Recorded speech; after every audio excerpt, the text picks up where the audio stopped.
You're listening to Ideal Practice, episode number 64. And today, guys, I'm going to share with you 7 of the biggest mistakes that I made when I started out in my own private practice. I'm not necessarily proud of these things, but I did learn from them, and it's occurred to me that perhaps you can learn from them too. So, if you'll humor me and not give me too hard a time, I'm going to share those with you today. So, stay tuned.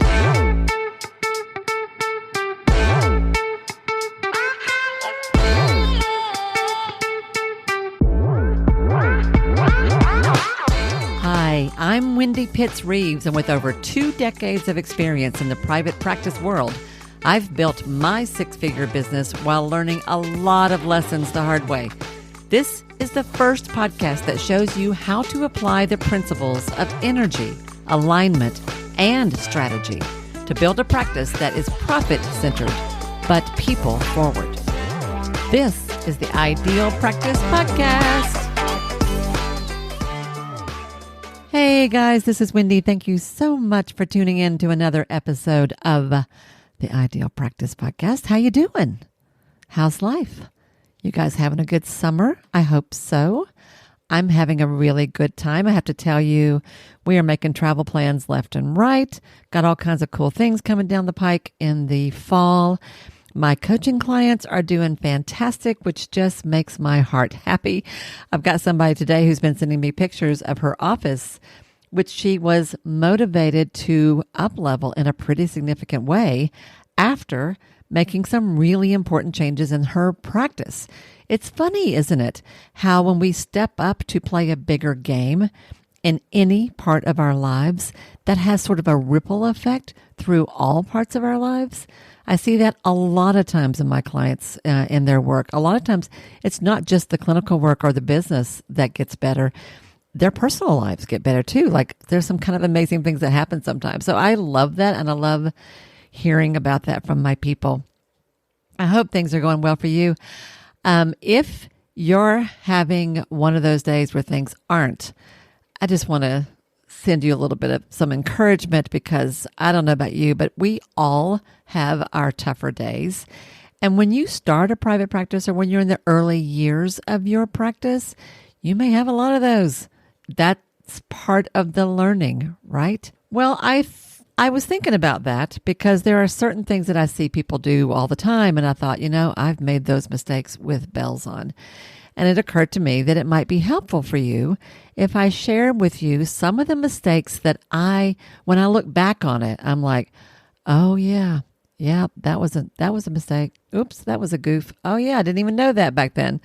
I thought I would share some of that with you in case that would be helpful to you. The truth is, it's kind of amazing, honestly, that I ever made this work. Because when I started my own practice back in the day, it was the first business I'd ever created. I have created other ones since then, but in the beginning, I'd never done anything like this. And I had no idea what I was really doing. And y'all, I know I'm dating myself here, but when I started my practice, there was no internet. Yeah, that's how old I am. There were no coaches. There was no mastermind group. Nobody in my family that I knew personally had owned a business. So I knew nothing about that side of things. There were hardly even any books I could find about running a practice. Like it was really just something nobody talked about. I didn't even know the word entrepreneur. Isn't that crazy? It's kind of funny to think about that now. But I had adopted a little boy. We had adopted a little boy, and I wanted to be home with him part-time. So I wanted to work part-time. I could not find a part-time job as a clinician. So more out of desperation than anything, I decided to start a practice. I had a full-time job at a residential treatment center, but I made the decision to start a small practice on the side with the goal of easing into that so that I could be home with my little boy.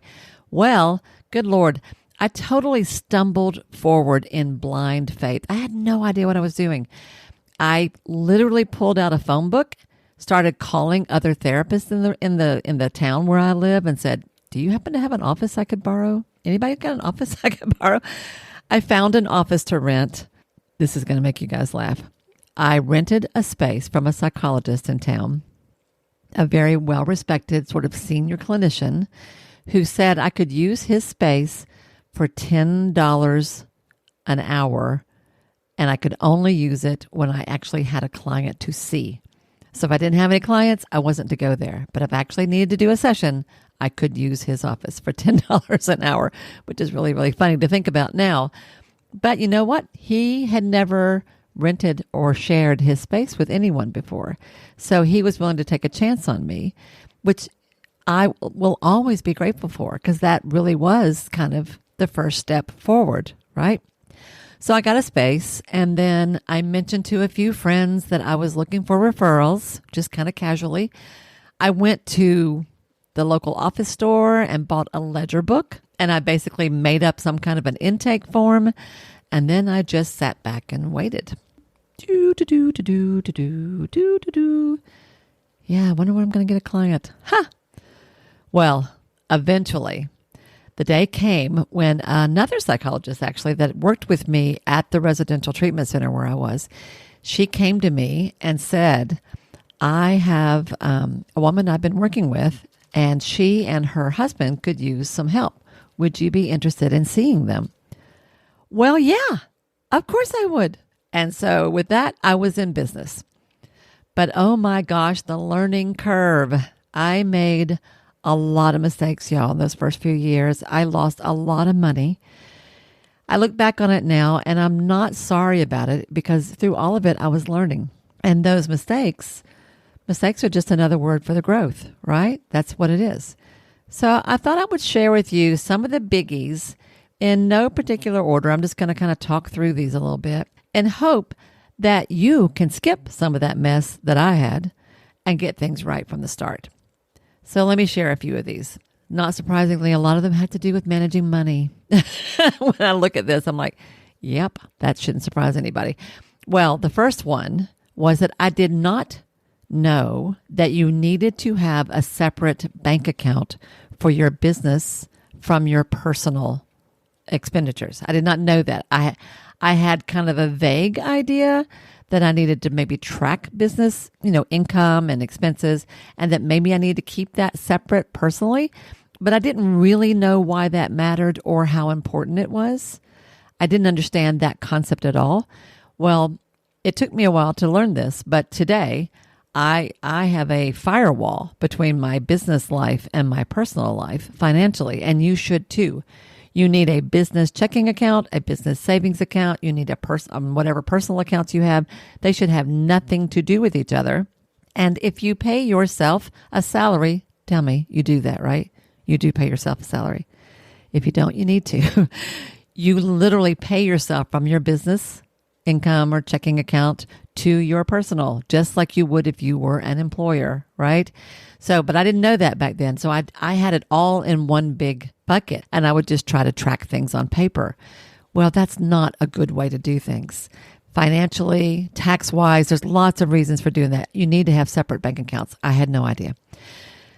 The second big mistake that I made back then was I had no way to prepare for and pay quarterly taxes. I didn't even know such a thing existed. And it wasn't until I met, so actually it was somebody in my church who did taxes kind of on the side. He had, I've forgotten what he did, but he had a regular job, a full-time job, but liked doing taxes. Yes, there are people like that in the world, which is amazing in itself. But he was doing taxes for people on the side in the evenings. And I heard that, and I said to him one day, can you maybe help me? Because I don't know anything about this, and I've started a business, and I have no idea what I'm supposed to do. So I met with him and learned about the concept of quarterly taxes, estimated taxes that we do here in the U.S. I don't know if this happens anywhere else, but we do it in the U.S. Well, I not only wasn't doing that, I had no way of tracking that or keeping up with it. And when I learned that I needed to be doing that, it was scary because I never had the money to pay for it, right? I didn't know how much I needed to have. I didn't know. I mean, it was a little rough. And there were a lot of sleepless nights, honestly, in the beginning, when I would just lay awake praying that some big insurance check would show up so that I could pay that bill. Because it was usually, I don't know, a few $1,000s that I needed to be paying quarterly. I never had that. Well, somewhere along the way, somebody suggested putting money aside all as you go out of everything you get paid. And when I heard that, I started doing that. So I literally, I would collect copays. This is when I had a full insurance-based practice. So I was seeing maybe 25 people a week, give or take, and they were paying me, $20, $30, $50, $45, $32, $17, crazy little weird amounts.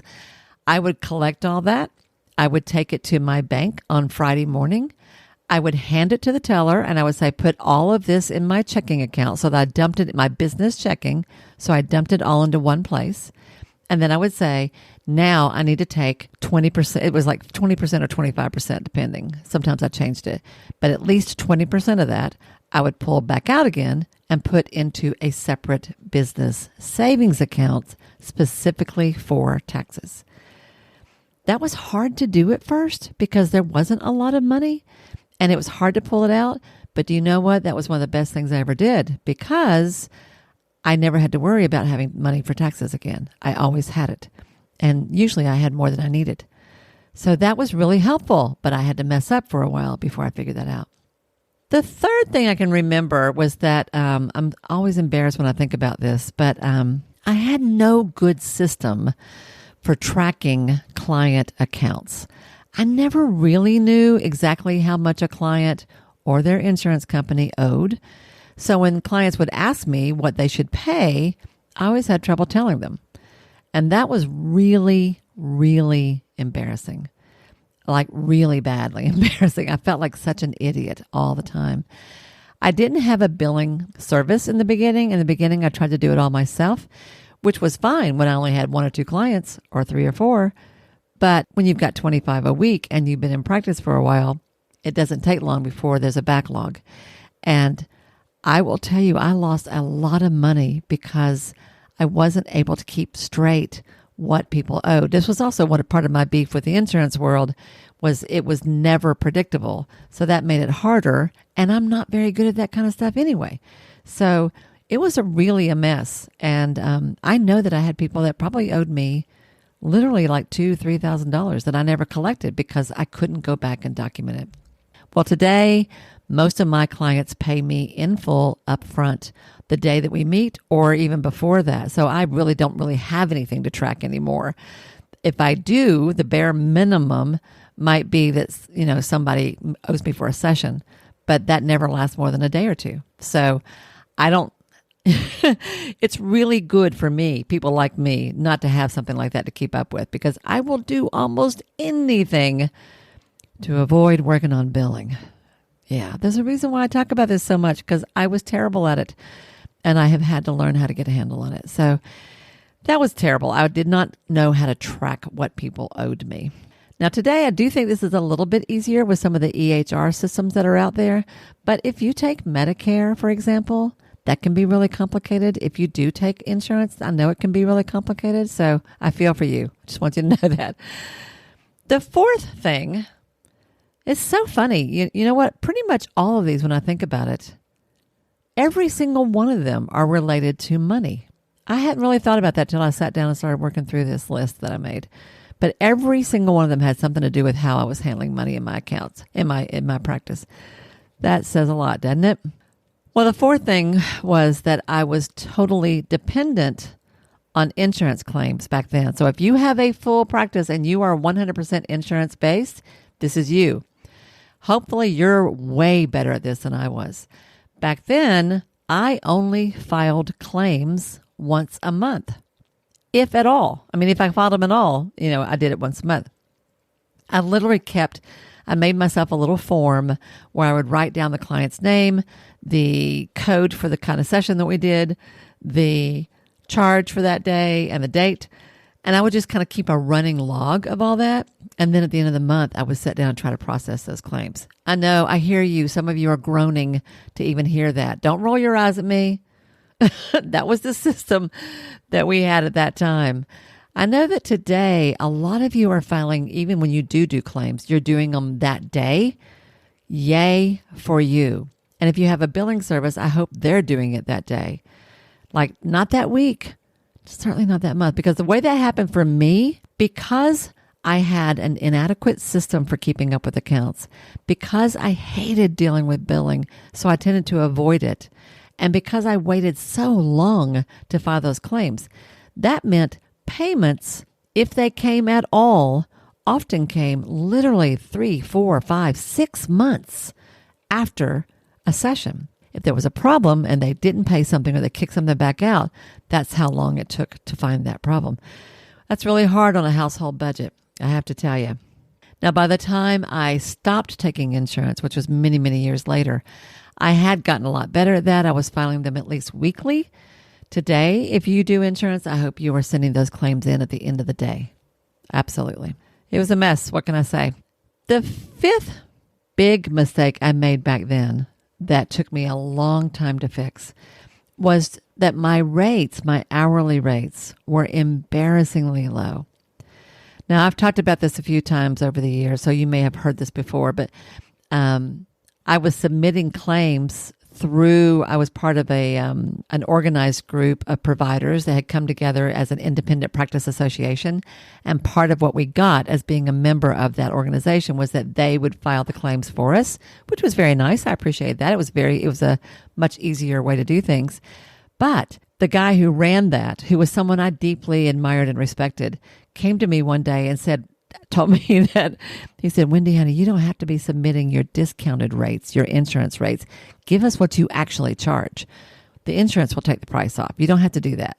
And I didn't know what to say because I was giving them the actual rates that I was actually charging. That was both mortifying and really funny. So yeah, I went back to my office and raised my rates. You know I did. And I have done so periodically ever since. And I don't struggle with that nearly today like I did back then. But my rates were so low, y'all, that it was embarrassing. That does not serve you and it doesn't serve your clients. There is a perception involved in your pricing structure. Make sure that you are adequately pricing for the value of the work that you do, and you know the work you do is good, right? Yeah. Well, another thing that I was doing back then, and I didn't see this either for a very long time, but this has become kind of a pet peeve of mine, or something that I feel really strongly about today once I got it. And that was that I was enabling my clients. And Lord, I did not see that. Because I myself was so uncomfortable with money. I didn't like seeing it, talking about it, touching it. I didn't want it to interfere with my relationship with my clients. My relationship with my clients, even today, y'all, this doesn't ever change. My relationship with my clients, both counseling and coaching, is sacred. And I never want money to get in the way of that relationship. But money is important. I avoided it so much that I had people who had account balances that crept up, sometimes $1,000 or more. And then sometimes they would find themselves in a hole that they couldn't get out of. That was my fault for letting that happen. I should have never let that happen. And of course, you know this, when they owed me that kind of money, you know that impacted the work. It had to. Even when I didn't know it or wasn't conscious of it or wasn't aware of it, there's always in the back of your mind that you're sitting here meeting with somebody yet again who owes you $1,000 for the last few months worth of work, right? You can't help but not be aware of that. And I guarantee you, your clients are aware of it too. I will never forget a particular family that I worked with for a couple of years that I just adored. I thought we had a great relationship. But when I finally kind of began to get my act together and began to sort of push them a little bit about the $1,500 that they owed me, they pushed back and our relationship faltered and fell apart, which I'm not proud of as a clinician at all. And I never did get paid for that. Well, you know what? I own responsibility for that. That was my failure as a business owner and as a therapist. Well, I learned from that, and I never let that happen again. Today, I don't let an account get more than a few days behind, if at all. But it's just not an issue for me anymore because of the changes I have made to my practice. But it was for a long time. That was a mistake. I didn't know any better. Now you know better. Don't let your clients fall behind.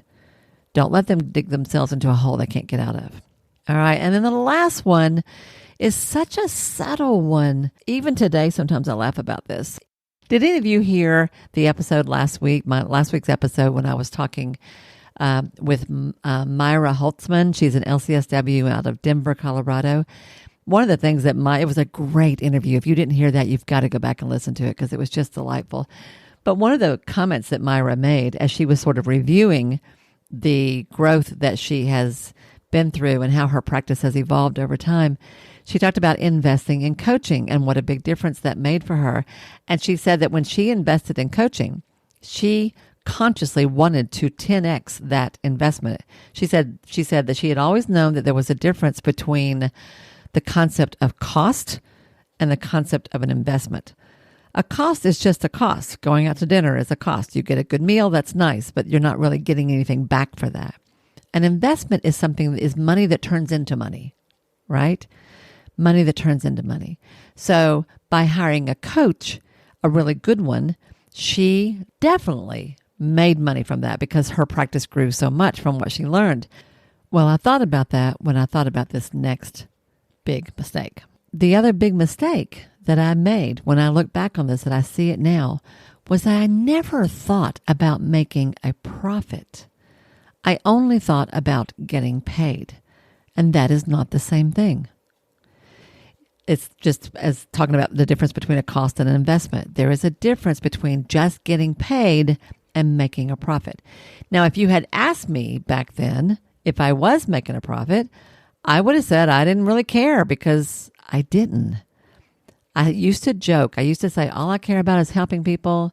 And as long as I make enough to buy groceries, I'm good. Yeah, that was really small thinking on my part because it is entirely possible to help people and be profitable. In fact, your business needs to be profitable. That's why you're running a business, to make money and help people. This is not an either-or proposition. I lost thousands of dollars with that kind of mindset, and that hurt me and hurt my family. Today, I do think about profit, and you know what? I'm fine with that, and I hope you are too. So those are some of the mistakes that I made, and it is no accident. It's cracking me up actually now as I've talked this through with you to realize that all of them were around finances. I was and still am a really good clinician. I didn't have, maybe one or two things here and there, but for the most part, I handled things fine as far as that went. I did really well in all kinds of ways. But in these were all areas where I made really glaring mistakes that cost me significantly in those first few years that I was in practice. So I'd love to hear from you. Have you found that you've made a certain mistake in your own practice, or have you ever caught yourself making a mistake? If so, what did you learn from it, and what changed in your practice as a result? And if you don't feel like you have so far and nothing really jumps out at you, is there anything that I've shared today that makes you think about that differently? If so, I would love to hear from you about that as well, because that's what I want to do here is help you avoid some of the messes that I made in my own practice.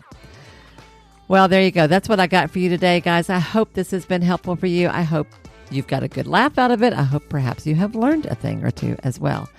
And with that, I hope you have a beautiful week, and I will see you next time here on the Ideal Practice Podcast.